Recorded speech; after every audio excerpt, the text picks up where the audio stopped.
Branched-chain amino acids, or BCAAs, are made up of 3 essential amino acids: leucine, isoleucine, and valine. Together, these amino acids make up a great proportion of the total amino acid content in skeletal muscle and are readily broken down during exercise. During exercise, BCAAs are reduced to their basic components and are eventually used as fuel for energy. Based on this, it is obvious why BCAA supplementation benefits bodybuilders and athletes undergoing strenuous training. Research shows that taking BCAAs pre-workout helps to prevent their breakdown during exercise, reduces muscle soreness, and protects muscles from catabolism. BCAAs have also been shown to decrease perceived exertion and fatigue during heavy training by balancing the brain's tryptophan levels.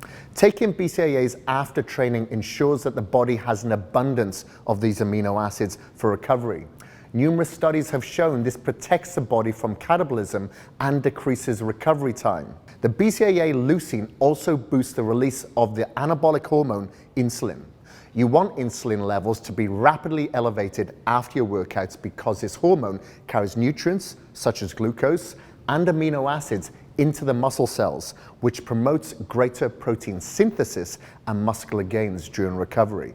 Research shows that in order to reap the greatest benefits from BCAA supplements, they must have at least 2 times as much leucine as isoleucine and valine, which is why you'll find most BCAA supplements in their 2-1-1 ratio.